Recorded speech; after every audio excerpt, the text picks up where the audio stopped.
Hello, അബിസൈലിലേക്ക് എല്ലാവർക്കും സ്വാഗതം. ഇപ്പോൾ നമ്മുടെ സോഷ്യൽ മീഡിയയിൽ നടക്കുന്ന ഒരു വാർത്ത, അതുപോലുള്ള ഒരു അനുഭവം നമുക്കും ഉണ്ടായിട്ടുള്ളതുകൊണ്ട് അതിനെക്കുറിച്ചൊന്ന് ജസ്റ്റ് ഒന്ന് സംസാരിക്കാൻ വേണ്ടിയിട്ടാണ് ഞാൻ ഈ വീഡിയോ ചെയ്യുന്നത്. ദിയ കൃഷ്ണയുടെ വാർത്തയാണ് സോഷ്യൽ മീഡിയയിൽ കംപ്ലീറ്റ് നടക്കുന്നത്. ശരിയാണ്, അവരൊത്തിരി കഷ്ടപ്പെട്ട് നടത്തിയ ഒരു ബിസിനസ്, അതിൽ നിന്ന് ഇത്രയധികം രൂപ പോയെന്നു, അതും നമ്മൾ സ്വന്തമെന്ന് കരുതി വിശ്വസിച്ച് നിർത്തുന്ന, അല്ലെ അത്രയും ആത്മാർത്ഥതയോടെ നമ്മൾ നിർത്തുന്ന സ്റ്റാഫുകൾ ചെയ്യുക. ഇനി അത് കട്ടുകൊണ്ട് പോയി കഴിഞ്ഞിട്ട് എന്താ പറയുക, അവരെക്കുറിച്ച് അനാവശ്യം പറയുക, തട്ടിക്കൊണ്ട് പോയി, പീഡന ശ്രമം നടത്തി, ജാതിപ്പേര് വിളിച്ചു, അങ്ങനെയുള്ള നുണകൾ പറയുക. അത് ഈ മോഷ്ടിച്ചവർക്ക് നിലനിൽക്കാനുള്ളൊരു വെറുമൊരു ഒരു വഴി മാത്രമാണ് അവർ ഈ പറയുന്നത്. ഇതുപോലൊരു അനുഭവം വർഷങ്ങൾക്ക് മുമ്പ് ഞങ്ങൾക്കും ഉണ്ടായിട്ടുണ്ട്. ബിജുവേട്ടൻ മെഡിക്കൽ ഷോപ്പ് നടത്തിയിരുന്ന, വേറെ മെഡിക്കൽ ഷോപ്പ് നടത്തിയിരുന്ന സമയത്ത് ഇടപ്പള്ളിയിൽ തന്നെ, ഷോപ്പിൻ്റെ പേരൊന്നും പറയുന്നില്ല. അന്ന് ഇതുപോലെ ആ സ്ഥാപനത്തിൽ 2 സ്റ്റാഫ് ഉണ്ടായിരുന്നു. ഒരു ഫാർമസി അസിസ്റ്റൻറ്റ് കോഴ്സ് പഠിച്ചൊരു ചെറിയ പെൺകുട്ടിയും, പിന്നെ ഫാർമസിസ്റ്റ് അല്ല, സെയിൽസ് ഗേൾ, എക്സ്പീരിയൻസ്ഡ് ആയിട്ടുള്ള ഒരു സെയിൽസ് ഗേളും ഉണ്ടായിരുന്നു അവിടെ. അത് അതിനെക്കാട്ടൊക്കെ പ്രായമുള്ള ഒരു സ്ത്രീയാണ്, മുതിർന്ന സ്ത്രീ. ഈ പെങ്കൊച്ചിന് ചിലപ്പോൾ എനിക്കാണ് ഒരു 20, 21, 22 വയസ്സ് അത്രയൊക്കെ ഉണ്ടാവുള്ളൂ. ആ സമയത്ത് അവളുടെ കല്യാണം നിശ്ചയം ചെയ്ത ഒരു ഗുദാവിലായിരുന്നു അവളുടെ വീട്. എന്നിട്ട് പോലും ഞാൻ അവിടെ പോയി അവളുടെ നിശ്ചയം കൂടി അവളെ ബ്ലെസ് ചെയ്തൊക്കെ ഞങ്ങൾ വന്നിട്ടുണ്ട്. ബിജൻ എന്ന് പറഞ്ഞ സ്റ്റാഫുകളോട് വളരെയധികം സ്നേഹമുള്ള ഒരാളായിരുന്നു. അവരെ പരിഗണിക്കുക, അവർക്ക് എന്നെ ആവശ്യമുണ്ടെങ്കിലും സാധിച്ചു കൊടുക്കുക, കടയുമായിട്ട് ബന്ധപ്പെട്ട് എന്ത് ചോദിച്ചാലും സാലറി പിന്നെ മുന്നേ ചോദിച്ചാൽ കൊടുക്കുക, പിന്നെ സാമ്പത്തികമായിട്ട് എന്തെങ്കിലും ചോദിച്ചാൽ കൊടുക്കുക, അങ്ങനെയൊക്കെ ചെയ്ത് അല്ലെങ്കിൽ പരിഗണിക്കുന്ന ഒരാളായിരുന്നു.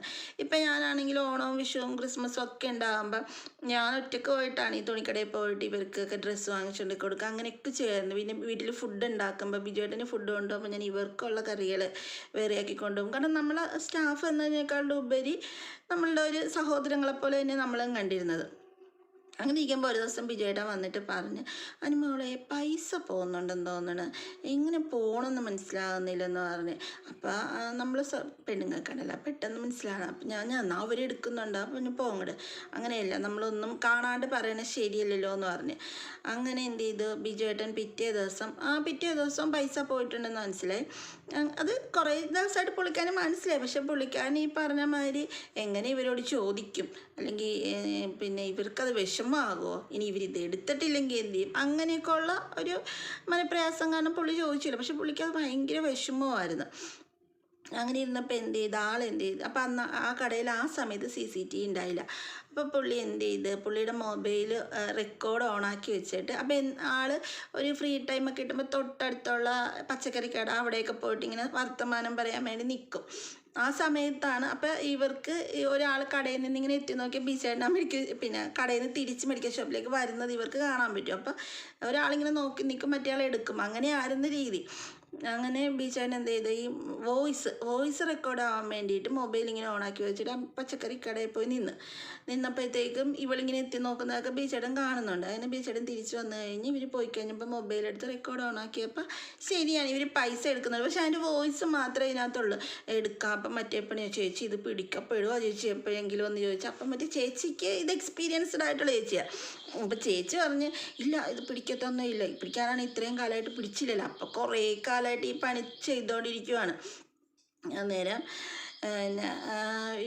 അപ്പോഴത്തേക്ക് ഇവർ ബീച്ചേട്ടൻ ചോദിക്കാൻ, അപ്പം ഞാൻ ചോദിക്കും ബീച്ചേട്ടൻ തെളിവായില്ല എന്ന് പറഞ്ഞപ്പോൾ ബീച്ചേട്ടൻ അല്ല, നമുക്കിന്ന് രാത്രി അവിടെ കടയിൽ CCTV വെക്കാമെന്ന് പറഞ്ഞ്. അങ്ങനെ അവരെന്ത് ചെയ്ത്, രാത്രി അവിടെ CCTV ഒക്കെ ഫിറ്റ് ചെയ്ത്, ഇത് പെട്ടെന്ന് ശ്രദ്ധിക്കപ്പെടാത്ത രീതിയിൽ ഫിറ്റ് ചെയ്ത്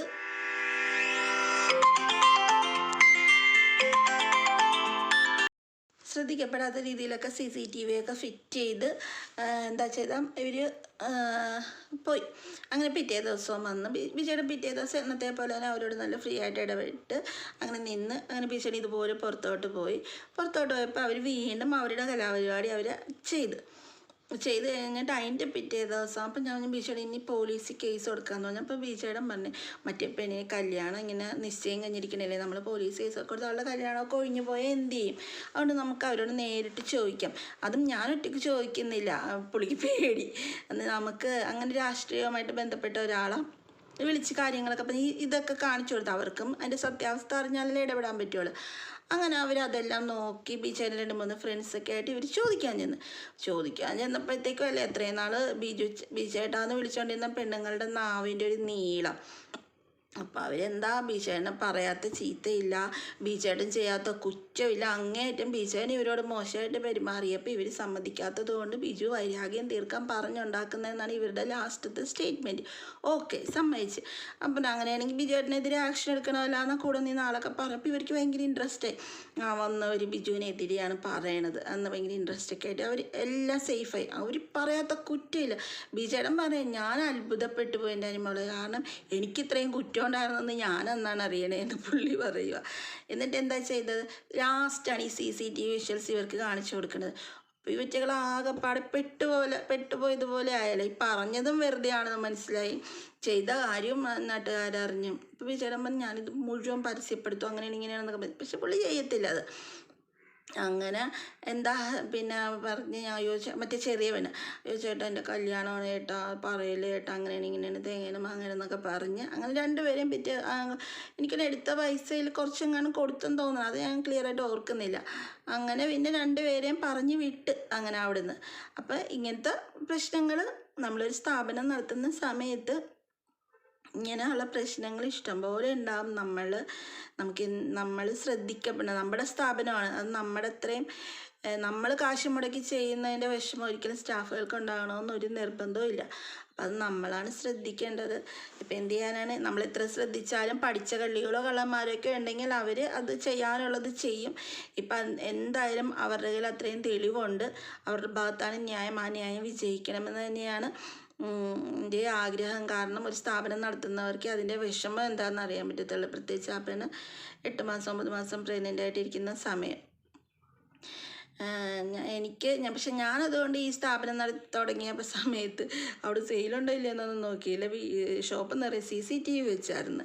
8 9 എങ്ങാണ്ട് CCTV വെച്ച് എല്ലാവരും കളിയാക്കി, എന്തിനാണ് ഇതിന് മാത്രം CCTV ഇതിനകത്തെന്ന്. പക്ഷേ ഇഷ്ടം പോലെ CCTV അതിനകത്ത് വെച്ചിട്ട് 9 എങ്ങാണ്ട് വെച്ചിട്ടുണ്ടായിരുന്നു. ഇപ്പോഴത്തെ സ്ഥാപനത്തിലും ആ 9 വെക്കാനുള്ള സ്പേസ് ഒന്നും ഇപ്പോഴത്തെ സ്ഥാപനത്തിലില്ല. എന്നാലും അവിടെ ഇവിടെയായിട്ടൊക്കെ എല്ലാം വെച്ച് സെറ്റ് ചെയ്തിട്ടുണ്ട്. എനിക്കങ്ങനെ ഇതുപോലത്തെ അനുഭവമൊന്നുമില്ല. എൻ്റെ സ്റ്റാഫുകൾ വളരെ ഭയങ്കര സ്നേഹമുള്ളവരാണ്. അവരുടെ ആത്മാർത്ഥതയുടെ എക്സ്ട്രീം അതിലിടുന്നവരാണ്. മുമ്പുണ്ടായിരുന്ന കൊച്ചാണെങ്കിലും ഇപ്പോൾ ഉള്ള കുട്ടിയാണെങ്കിലും ഭയങ്കര സ്നേഹമുള്ള കുട്ടികളാണ്. എൻ്റെ ഒപ്പം എന്നെക്കാട്ടി ആത്മാർത്ഥമായിട്ട് നിൽക്കുന്നവരാണ്. പിന്നെ ഞാനൊരു സ്റ്റാഫിനെ നിർത്തിയപ്പം ഒരു പയ്യനെ നിർത്തിയിട്ടുണ്ടായിരുന്നു. ബീച്ചേട്ടൻ മരിച്ചു കഴിഞ്ഞേക്ക. അവൻ അങ്ങനെ പൈസയുടെ കാര്യത്തിലൊന്നും കള്ളത്തരം കാണിച്ചില്ല. അവൻ്റെ പ്രായത്തിൻ്റെ ആയിരിക്കാം. അവൻ എന്ത് ചെയ്യും, അതിരാവിലെ ഓപ്പൺ ചെയ്യേണ്ടത് അവനായിരുന്നു. അപ്പോൾ അവനെ ഓപ്പൺ ചെയ്തില്ല. എന്നിട്ട് ഞാൻ വീട്ടിൽ കിടന്ന് വിളിച്ച് ചോദിക്കുമ്പോൾ അവൻ പറയും, ചേച്ചി അന്ന് ഞാൻ CCTV നോക്കുന്നില്ല, ഈ പറഞ്ഞ മാതിരി നമുക്ക് ഇവരെ സംശയമില്ലാത്തത് കൊണ്ട് നമ്മളത് നോക്കുന്നില്ല. എനിക്ക് അപ്പം CCTV നോക്കിയാൽ മതി. എടാ തുറന്ന് ചേച്ചി എന്ന് പറയും. അപ്പം ഞാൻ മോനെയൊക്കെ വിട്ടിട്ട് കുറച്ച് നേരം കൂടെ കിടന്ന് ഉറങ്ങിയിട്ടൊക്കെ ആയിരുന്നു. ആ ടൈമിന് ഞാൻ ഈ ഷോപ്പിൽ പോകുന്നത് ഒരു 10 മണി 10:30 ആകുമ്പോഴേ ഞാൻ പോവുള്ളായിരുന്നു. അങ്ങനെ ഒരു ദിവസം എന്നെ ഒരു ഷോപ്പിൽ നിന്ന് ഒരാൾ വിളിച്ചിട്ട്, എന്താ ഷോപ്പ് വന്നിട്ടില്ലല്ലോ, മെഡിസിൻ വേണമെന്നില്ല എന്ന് പറഞ്ഞ് വിളിച്ച്. അന്നേരം ഞാൻ അവൾ വിളിച്ചപ്പോൾ അവൻ ഷോപ്പിലുണ്ടല്ലോ ചേച്ചി എന്ന് പറഞ്ഞു. ഓക്കെ, ഞാൻ ഒന്നും പറഞ്ഞില്ല അവനെ. എന്നിട്ട് പിറ്റേ ദിവസം അതിരാവിലെ ഒരു 6:30 7 മണിയായപ്പോൾ ഞാൻ പോയി ഓപ്പൺ ചെയ്തിട്ട് ഇതുപോലെ 9:30 ആയിട്ട് ഇവ വരുന്നില്ല. 7:30 ആണ് ഓപ്പൺ ചെയ്യേണ്ട സമയം. അപ്പം ഞാൻ ഇവൻ്റെ അടുത്ത് ചോദിച്ച്, എടാ നീ എവിടെയാ? ഞാൻ ഷോപ്പിലുണ്ട് ചേച്ചി എന്ന് പറഞ്ഞു. അവൻ ചെറിയ പയ്യനായിട്ടാണ്. അതുകൊണ്ട് അവൻ പറഞ്ഞു, അവൻ ചിലപ്പോൾ മടിയായിട്ടായിരിക്കും. എന്നാൽ പറഞ്ഞാൽ മതി ചേച്ചി, എനിക്ക് ഇത്രയും നേരത്തെ വന്ന് ഓപ്പൺ ചെയ്യാൻ പറ്റത്തില്ല എന്നോട് പറഞ്ഞാൽ മതി. അതിന് വരെ അവൻ പറഞ്ഞു, ഞാൻ ഷോപ്പിലുണ്ടല്ലോ ചേച്ചി. ഞാനോ ശരി കേട്ടാന്ന് പറഞ്ഞു. 9:30 മണിയായപ്പോൾ പുള്ളി ആടി ബസ് ഇറങ്ങണത് ഈ ഷോപ്പിന് നേരെ ഓപ്പോസിറ്റാണ് ബസ് ഇറങ്ങി പുള്ളിക്കാരൻ വന്നപ്പോൾ ഞാൻ ഷോപ്പിൽ നിൽക്കണം. അപ്പോൾ അവന് ഭയങ്കര വിഷമമായി. ഇപ്പം ഞാൻ പറഞ്ഞേടാ, നീ തുറക്കാത്തതിലൊന്നും എനിക്കൊരു വിഷമവും ഇല്ല. പക്ഷെ നീ എന്നോട് കള്ളത്തരം പറഞ്ഞ ചെറിയ കാര്യങ്ങളിൽ കള്ളത്തരം പറഞ്ഞല്ലേ പിന്നെ വലിയ കള്ളത്തരാവണത്. നീ അത് തുറക്കാതെ എന്നോട് തുറന്നെന്ന് പറഞ്ഞ് നീ എന്നെ പറ്റിച്ചില്ല, എനിക്കത് ഭയങ്കര വിഷമമായിപ്പോയെന്ന് പറഞ്ഞ്. വഴക്കായിട്ടല്ല, വളരെ സമാധാനമായിട്ട് അവനോട് പറഞ്ഞു. പിന്നെ അവന് എന്നെ ഫേസ് ചെയ്യാനൊരു ബുദ്ധിമുട്ട്, അവൻ നുണ പറഞ്ഞു പോവില്ല. അവന് പിന്നെ അവൻ തന്നെ പറഞ്ഞു, ചേച്ചി ഞാനിവിടെ നിർത്തുവാണ് എന്ന് പറഞ്ഞ്. ഓക്കെ ശരി, നിനക്ക് ഇഷ്ടമില്ലെങ്കിൽ നീ നിർത്തിക്കോ, എനിക്ക് കുഴപ്പമില്ലെന്ന് പറഞ്ഞിട്ട് എനിക്കും പിന്നെ ഇനി എപ്പോഴും അവനെ വിളിച്ചെടാ നീ തുറന്നോ എന്ന് ചോദിക്കേണ്ട ഇനി അവൻ തുറന്ന് വെച്ചോണ്ടിരുന്നാലും ചിലപ്പോൾ ഞാൻ എടാ നീ തുറന്നോ ഉണ്ടോ എന്ന് ചോദിക്കേണ്ടി വരും. പിന്നെ അത് കഴിഞ്ഞ് CCTV നോക്കി അങ്ങനെ അവനെ അറിയാം CCTV ഉണ്ടാവും, പിടിക്കപ്പെടാൻ. അവൻ്റെ ആ ഒരു പ്രായത്തിൻ്റെ ആയിരിക്കും, അവനത് ശ്രദ്ധിച്ചില്ല എന്നുള്ളതാണ് സത്യം. അങ്ങനെ ഞാൻ അവനെ പറഞ്ഞു വിട്ട്. പക്ഷെ സാമ്പത്തികമായിട്ടൊന്നും ഒരു കള്ളത്തരം അവരൊന്നും എന്നോട് കാണിച്ചിട്ടില്ല, അത് വേറെ കാര്യം. പിന്നെ ഞാൻ ബിജേട്ടൻ അസുഖമായിട്ട് ഹോസ്പിറ്റലിൽ കിടക്കുന്ന സമയത്ത് ഇതുപോലെ ഒരു ഏജ്ഡ് ആയിട്ടുള്ള ഒരാളാണ് നിർത്തിയായിരുന്നു. അത് നമുക്ക് ഷോപ്പൊന്നും തുറക്കാനും അടക്കാനും പറ്റാത്തത് കൊണ്ട് ഈ പുള്ളിക്കാരന് രാവിലെ ഒരു 11 മണി വരെയും വൈകുന്നേരം 4:30 കഴിഞ്ഞിട്ട് ഒരു 9 മണി വരെയായിട്ട് നിൽക്കാമെന്ന് പറഞ്ഞിട്ട് ഞാൻ നിർത്തി. പുള്ളിക്കാരനോട് പറയുകയും ചെയ്തു, അങ്കിളെ ഇത് അങ്കിള് പിന്നെ നന്നായിട്ട് നോക്കി നടത്തി, ഇതിനകത്ത് ഒരു കള്ളത്തരവും കാണിക്കരുതെന്നൊക്കെ പറഞ്ഞു. ഇല്ല എന്നൊക്കെ പറഞ്ഞു. അത്രയും പ്രായമുള്ള ആളാണ്. അതുകൊണ്ട് തന്നെ ഞാൻ ഭയങ്കരമായിട്ട് വിശ്വസിക്കുകയും ചെയ്തു. പിന്നെ എനിക്ക് ആ സമയത്ത് മെഡിക്കൽ ഷോപ്പ് അല്ലായിരുന്നു പ്രയോറിറ്റി. ബിജുവേട്ടനെ എങ്ങനെയെങ്കിലും തിരിച്ചു കൊണ്ടുവരിക എന്നുള്ളൊരു ഓട്ടത്തിലായിരുന്നു. അങ്ങനെ ഞങ്ങൾ ഹോസ്പിറ്റലിൽ അത് കഴിഞ്ഞ് ബിജുചേട്ടൻ ട്രീറ്റ്മെൻറ്റും കാര്യങ്ങളും കഴിഞ്ഞ് ബിജുചേട്ടൻ മരണപ്പെട്ട്. മരണമൊക്കെ കഴിഞ്ഞ് ഞാൻ ഷോപ്പൊക്കെ തുറന്നു വന്നപ്പോൾ എന്നോട് ഓരോരുത്തർ ഷോപ്പ് വിറ്റല്ലേ, ഇവിടെ നിൽക്കുന്ന ആളുടെ മോളെ എന്നിട്ട് സ്റ്റാഫായിട്ട് കയറിയല്ലേ ഇവിടെ എന്നൊക്കെ ചോദിച്ചു. അപ്പോൾ എന്താ, ഇയാൾ വരുന്ന എല്ലാ കസ്റ്റമറോടും നമ്പർ മേടിക്കും, എന്നിട്ട് പറയും ഞാൻ ഷോപ്പ് ഇങ്ങനെ വിറ്റ് ആ കൊച്ചിൻ്റെ അടുത്ത് ഞാനെടുത്ത് ഇപ്പം അതിനായിട്ട് സ്റ്റാഫായിട്ട് നിർത്തിയിരിക്കുകയാണെന്ന് സകല ആൾക്കാരോടും പറഞ്ഞ്. പിന്നെ ചെയ്യാൻ പാടില്ലാത്ത ഒരു കാര്യം കൂടെ അയാൾ മെഡിക്കൽ ഷോപ്പിൽ ചെയ്ത്. അപ്പം എൻ്റെ ഫാർമസിസ്റ്റ് കൈയോടെ അത് കണ്ടുപിടിച്ച്. അങ്ങനെ എന്ത് ചെയ്ത് ഞാൻ രണ്ടുപേരും കൂടെ അയാളോട് സംസാരിച്ച് അയാൾക്ക് കൊടുക്കാനുള്ള പൈസയും കൊടുത്ത്. പിറ്റേന്ന് ഒന്നും നോക്കിയില്ല, അയാളുടെ പ്രായം നോക്കിയില്ല, ഒന്നും നോക്കിയില്ല. മുഖത്ത് നോക്കിയപ്പോൾ പറഞ്ഞു നാളെ തൊട്ട് ഞങ്ങൾ വരണ്ടായിട്ടാണ്. അപ്പോൾ അയാൾക്ക് ഭയങ്കര വിഷമം വന്നു. അയ്യോ ഞാൻ ഇവിടുത്തെ ജോലി കിട്ടണേ വേറൊരു ജോലി കളഞ്ഞിട്ടാണ് വന്നത്, ഇങ്ങനെ ഞാൻ ഒന്നും പറയണ്ട അങ്കിൾ, ഇതിൻ്റെ പേരിൽ നമ്മളൊരു സംസാരം പോലും വേണ്ട, അങ്കിൾ നാളെ തൊട്ട് ഇവിടെ വരണ്ട, അതിന് ഒറ്റ വാക്ക് എനിക്കുള്ളതെന്ന് പറഞ്ഞിട്ട് മുഖത്തടിച്ച പോലെ തന്നെ ഞാൻ പറഞ്ഞു. കാരണം അത് പറയേണ്ടത് എൻ്റെ ആവശ്യമായിരുന്നു. അപ്പം നമ്മൾ സ്ഥാപനം നടത്തുമ്പം നമ്മൾക്ക് എപ്പോഴും നമ്മൾ അവരോട് ഭയങ്കര ചിരിച്ച് കരുണ അത് ആ രീതിയിൽ സംസാരിച്ച് കഴിഞ്ഞാൽ അത് നടക്കണമെന്നില്ല. സ്ട്രോങ് ആയിട്ട് നിൽക്കേണ്ടടുത്ത് സ്ട്രോങ് ആയിട്ട് നിൽക്കണം, സ്ട്രോങ് ആയിട്ട് സംസാരിക്കേണ്ടടുത്ത് സ്ട്രോങ് ആയിട്ട് സംസാരിക്കണം. അപ്പം അവൾക്ക് ആ വയ്യായ്ക വന്നതുകൊണ്ടായിരിക്കും ഒരുപക്ഷെ അവളുടെ ശ്രദ്ധ അതിൽ നിന്ന് വിട്ടുപോയിട്ടുള്ള. പാവം, അവൾക്ക് നഷ്ടപ്പെട്ട പൈസ എല്ലാം കിട്ടട്ടെ. കള്ളത്തരം ചെയ്തവർ